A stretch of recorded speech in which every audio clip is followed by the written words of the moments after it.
Have you ever had your tall cake crack or shift? It could actually be because of the baseboard that you're using underneath your cake. So today we're going to talk you through different cake boards that are available on the market, when to use them so that your cakes can stay standing strong and tall, and which ones to actually avoid. Now, when I first started making tall cakes, I didn't realize that there was such a difference in cake boards, and I thought you could probably just, use the same boards that you use for your small single tiers. Big mistake. Do not do that. After making hundreds and hundreds of cakes, I know for sure there is a huge difference, and I know which ones to use and which ones to avoid. So if you're new to my series here, welcome back. I'm Yvette from Enchanted Cakes by Yvette, and we're in our coffee and cakes series, although today I'm enjoying a very nice berry tea. Okay, and we're going to talk about all things related to tall cakes, how to keep them stable and how to keep you as stress-free and as relaxed as possible making them and delivering them. Okay, so with our cake boards, it does definitely depend on your final design of your cake, how big it is, the size of it, the weight of it. Okay, so if we're talking about multi-tiered cakes that are much larger than these beautiful little petite ones we have here, we would always start with a masonite board, okay, and it would be a drum board, at least 10 mil thick. Okay, this is the sturdiest kind of board. Now this would be fine for a single tier. You could usually use it for. You could use it for a 2-tier or a 3-tier cake. If you want extra support again, you could even hot glue the same size board underneath this so that it was 20 mil thick. That's for if you've got a very heavy, if you're making a larger cake. So you might be starting with a 12 or 14 inch cake and using real cake to go up, by 2 inches. So you could have a 6, 8, 10, 12, 14 inch 5-tier cake, which would be extremely, extremely heavy. Okay. In that circumstance, I would probably recommend using some fake tiers as well, just to reduce the weight and just to maximize the stability of your cake. Okay. But generally, I will use a drum board here, and then I will also use another masonite board, either a drum board, same thickness, or a thinner one, which is about 6 mil thick. Again, these are loyal ones. And I would hot glue it to the bottom here. Okay, you want it 1 or 2 inches smaller than the top board here, but you want it so that you can get your hands underneath it and be able to lift your cake up nice and easily off the table wherever it's being displayed, or when you're working on it even. Okay, that board you stick on the bottom though, you always want to make sure it's bigger than the diameter of the cake that you are supporting on here. Okay, if we move on to larger cake boards, okay, this again is a masonite board, and it is a 6 mil thick one. But if I was making a larger multi-tiered cake, if it's a 12-inch base, and it could be a double height 7-inch cake on top or something, and a few different tiers, I would definitely not use the 6 mil thick one. Okay, I would always use the 10 mil thick one. This is perfect for probably up to 2 tiers, and definitely for a large 10 or 12-inch round single tier cake, this would be quite sufficient on its own.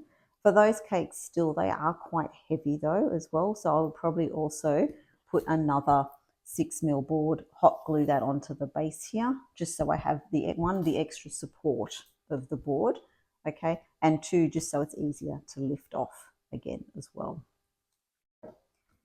Now, if we move into our thinner boards, okay, these are thinner cardboard type boards, and this one again is a little masonite board. So they come in all different colors, okay, so you've got your white here, silver, gold, black, they're the general colors. But they also, compressed boards come in a multitude of like green grass boards or marble boards. There's a lot of different finishes that you can get as well. So you just need to check on the structural integrity of that board, what it's made of. Okay. If you are using the masonite boards for your tiered cakes, you will have to just drill a hole if you're using a central dowel, okay? If you're just doing a two-tier fondant covered cake, I wouldn't bother with a central dowel generally if they're only standard height. Again, it depends on the final design of my cake. And the masonite would hold the weight beautifully, okay? But you can also use your cardboard rounds here. It does depend on the size of the cake. I wouldn't be using them for a large 10-inch cake purely because I don't want that flex in there, and they do have a little bit of flex. So you want it to be as strong as possible. Now, the newer cardboards on the market are the loyal ones here, and they come with the pre-cut hole for your central dowel. Okay, so they're beautiful to work with in that. Again, I use the larger ones on my base tier.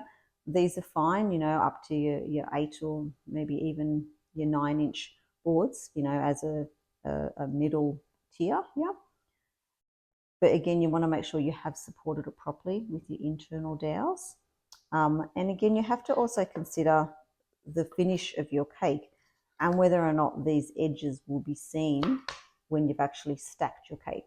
Okay, so keep that in mind, whether or not you're going to have a decorative cover around the edge of your cake as well, because you want to make sure that you're not seeing a big silver gap here.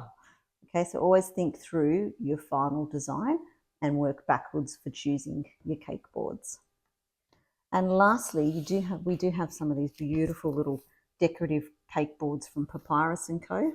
Okay, these are gorgeous little display cake boards. We would probably make our little tall 6-inch round cake here on it. Anything larger than that though, I would actually hot glue a masonite board underneath it just to give it some extra stability again. All right, so you're constantly thinking back, okay, what's going to be the most structurally stable board to use, and how can I easily transport my cake as well? Okay, and that's as simple as lifting it off the bench. All right, so we always recommend generally using the 2 boards for anything that's going to be over a couple of kilos. Okay, you want to just make it as easy on yourself that you can lift it up nice and easy without damaging or dinting your cake at all. Okay, so that's just one aspect again of what comes into tall cake structure. If you want to, you can download our free cheat sheet, which is the tall cakes stability cheat sheet, and that's a bit of a tongue twister, that is. We will pop the link below in the description. And once again, if you want to join the wait list for our Tall Cakes Made Simple course, where we'll be going through a tall single tier cake, a double barrel cake, and we also do a 3-tier cake together with you. Okay, so we shall hopefully see you again soon. I'm Yvette Faruja. Thank you for joining me for our coffee and cake chat today. And we'll see you next week when we talk about cake fillings and the importance of how to choose your cake fillings when you're making tall cakes. All right, bye for now. Happy caking. Thank you for watching my video. If you liked it, please don't forget to give me a thumbs up. And of course, if you haven't already subscribed, please do so. Also, don't forget to follow me on my socials so you never miss out on new content and amazing cake designs. See you next time.